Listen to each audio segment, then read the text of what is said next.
You lied to They me. thought she You was knew just the another terms. clueless No, I trainee. didn't. You're twisting the facts. They Twisting, had you no backed idea they out. were insulting This the is woman who insane. signed their paychecks. It was a muggy Thursday morning in Fort Worth, Texas. The kind of morning where even the air felt heavy. Malene Royce sat in her car across the street from her own showroom. Royce Motors tapping her fingers on the steering wheel. At 42, Malene wasn't the type to sit behind a mahogany desk barking orders.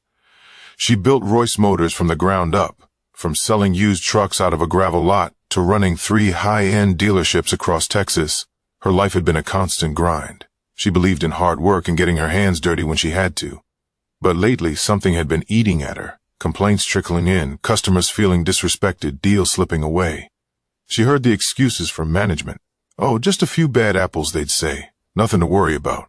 But Malene wasn't the kind of woman to take someone's word for it. If something was wrong in her house, she was going to find it herself. So that morning, dressed in faded jeans, an oversized t-shirt, and sneakers that had seen better days, Malene was about to walk into her own empire, pretending to be someone she wasn't. Her plan was simple. Act like a brand new sales trainee fresh off the street. No big entrance, no speeches, just another nobody trying to earn a paycheck. She rented a beat-up Chevy Malibu for the day. Nothing fancy. She tied her thick brown hair into a loose bun, threw on a pair of cheap sunglasses, and left her designer handbag at home.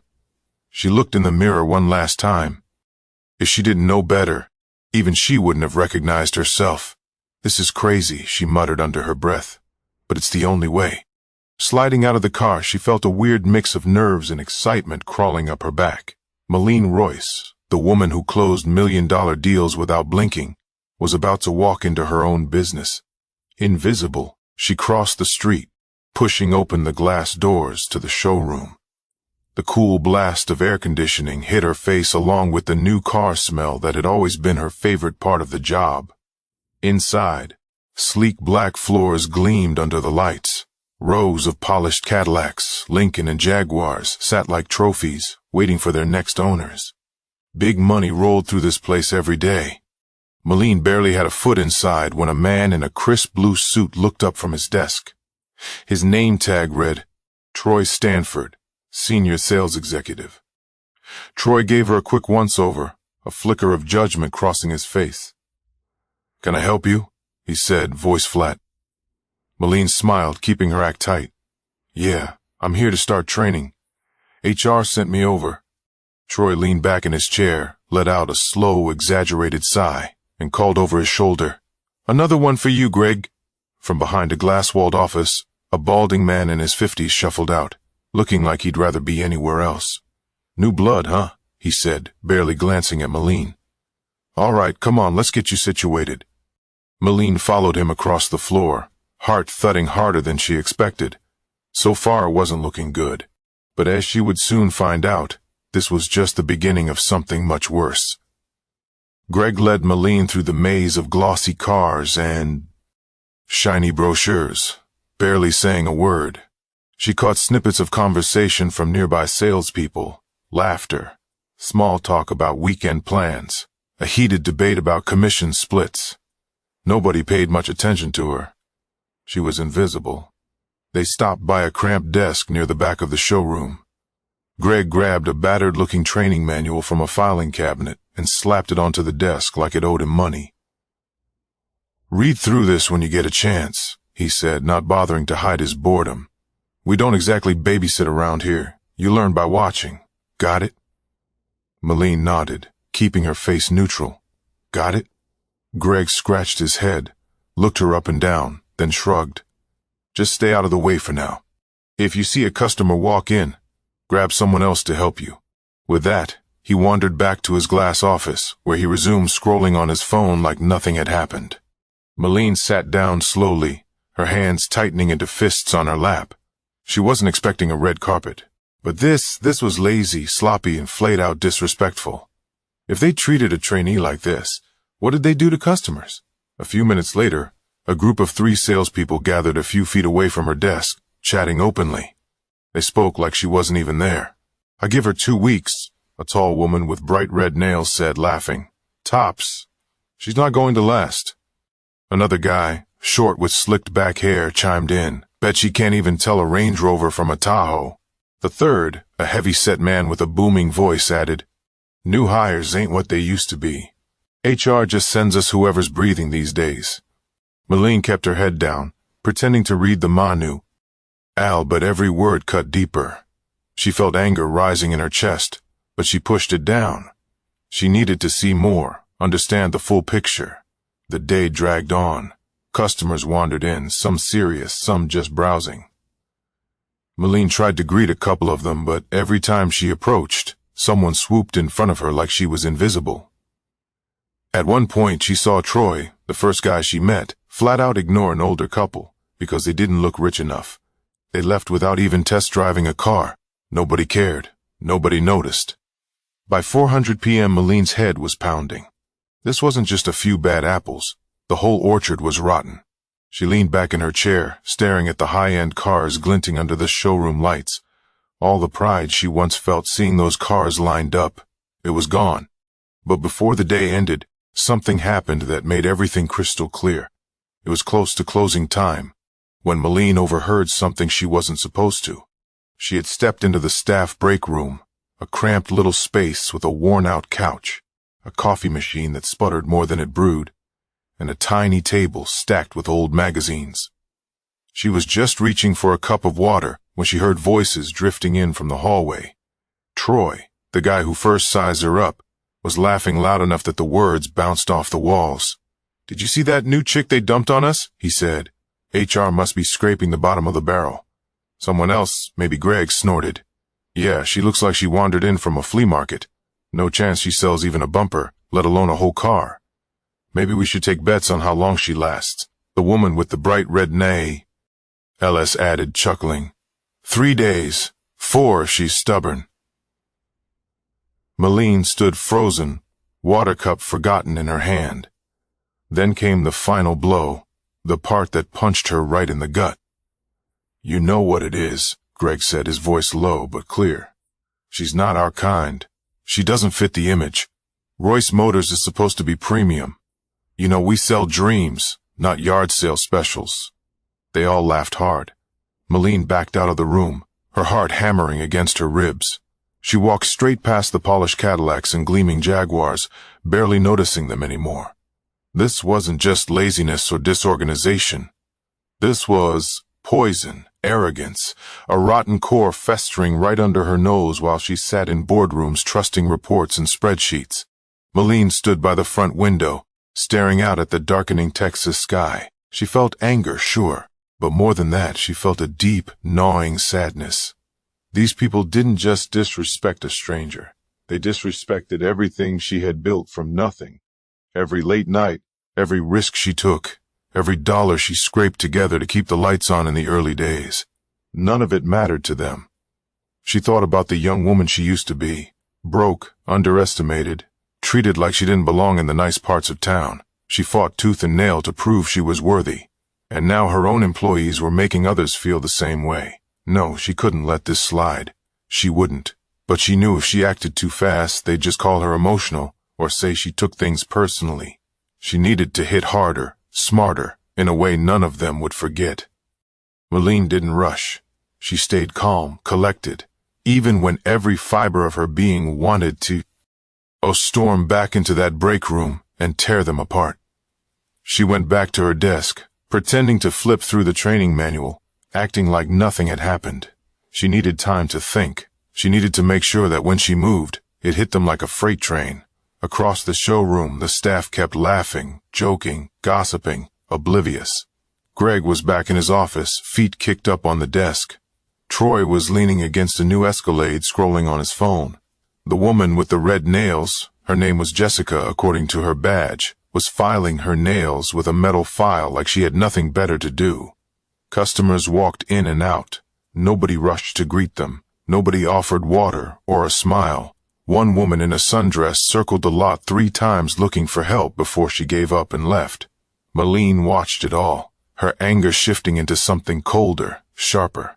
She remembered something her father told her once, back when she was just a kid cleaning cars on weekends to make a few bucks. When you see a problem, you can either complain about it or you can crush it so it never comes back. Malene had spent her whole life choosing the second option.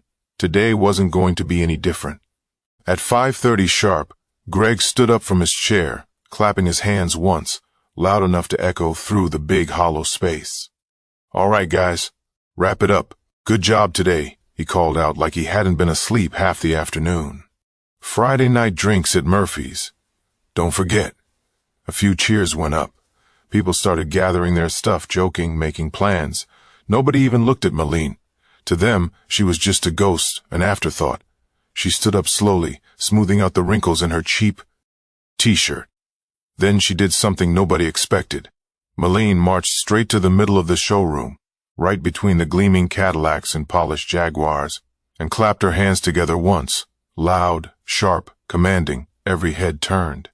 Greg blinked from his office. Troy straightened up, confused. Jessica paused mid-laugh. "Can I have everyone's attention for a moment?" Malene said, her voice steady but firm. Murmurs rippled through the crowd. Confused looks, shrugs. "You all probably don't know who I am," she continued, pulling the sunglasses off her face and dropping them onto a nearby desk. "But I know exactly who you are." The room went dead quiet. Malene stepped forward, her voice rising just enough to fill the space. "My name is Malene Royce. I'm the owner of Royce Motors." The silence was like a punch. Some people actually took a step back. Jessica's nail file clattered onto the floor. Troy's mouth hung open like a broken gate.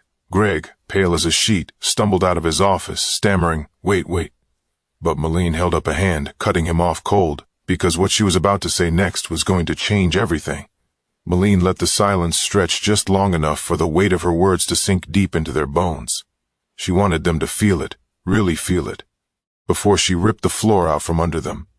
"I built this place," she said, voice steady, slicing through the thick, stunned air from nothing. No investors, no silver spoon, just grit, long nights, and a hell of a lot of sacrifice. Nobody moved, nobody spoke. It was like the entire room forgot how to breathe. "And today," Malene continued, stepping slowly across the polished showroom floor. "Awa! Elkhead in here, hoping to see the kind of pride and respect this dealership was built on." She paused right in front of Troy, who flinched under her gaze. "But instead I saw arrogance, laziness, entitlement." She turned, sweeping her eyes across every face. Greg, Jessica, the others who had laughed and whispered and judged her without a second thought. "I watched customers walk out the door without anyone even trying to help them. I heard you mock the very idea that someone who doesn't look the part might be good enough to stand next to these cars." Her voice sharpened, the anger no longer hidden. "You didn't just disrespect a trainee today. You disrespected every single hour, every ounce of sweat, every sacrifice it took to build this company." Greg opened his mouth to speak, but Malene didn't give him the chance.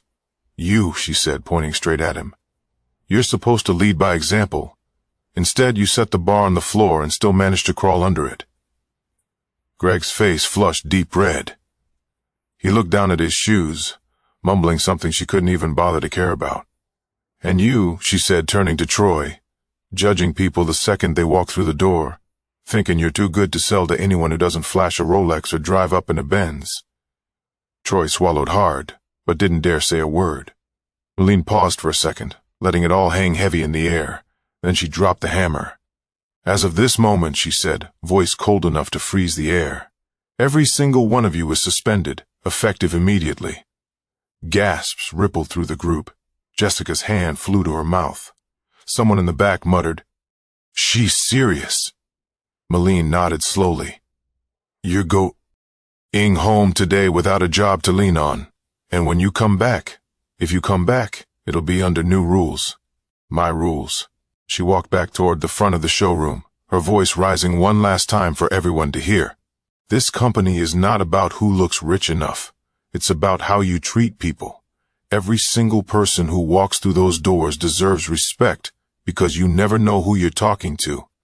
She paused, staring them down. Could be the janitor, could be the CEO. Nobody dared to speak. Nobody dared to move. The entire room was stone still. But Malene wasn't finished yet because the real test was still to come. The next morning, the showroom felt like a different planet. It wasn't packed with cocky laughter or lazy chatter. It was heavy, nervous. Half the team didn't show up at all. The ones who did looked like kids waiting outside the principal's office. Malene stood at the center of the floor again, this time without a disguise, without a mask, just herself. She had spent the night drawing up a new code of conduct, something simple but non-negotiable. Respect first, pride in your work, humility over ego.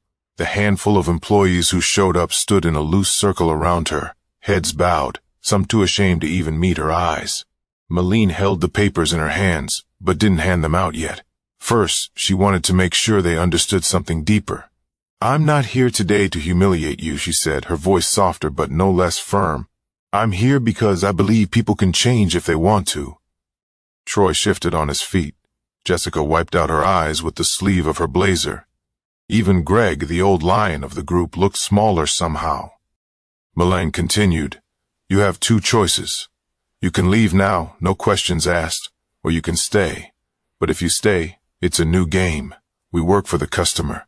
We work for each other, and we work like we're proud of the name on the building." She laid the new contracts down on a desk in front of her. "Read it. Think about it. If you sign it, you stay. If you can't live by it, there's the door, thick and raw." One by one, they stepped forward. Troy first, signing with a shaking hand. Jessica next, swallowing hard before she scribbled her name. Even Greg, stubborn and bruised, picked up a pen. Malene nodded, hiding the ache in her chest. Maybe they would change. Maybe they wouldn't. But they'd never forget this moment, and neither would she. The day went on. A young couple walked into the showroom just after noon. First-time buyers, nervous and out of place. Malene watched from the sidelines as Jessica approached them with a genuine smile, offering water, answering questions with patience. It wasn't perfect yet. It was a start. Malene turned away from the window, a small smile tugging at the corners of her mouth. Her father's voice echoed in her head once again. "When you see a problem, you crush it so it never comes back." This wasn't the end of the story. It was just a second beginning. Sometimes the greatest damage isn't done through outright cruelty. It's in the quiet ways people fail each other. Respect isn't optional. Character matters, even when you think no one's watching, especially then. If you ever find yourself in a place that's lost its way, be the one who reminds people what matters. And if you ever feel small or dismissed by others, remember the world's richest lesson. Often come when you least expect them. Never underestimate the quiet ones. They might just own the building you're standing,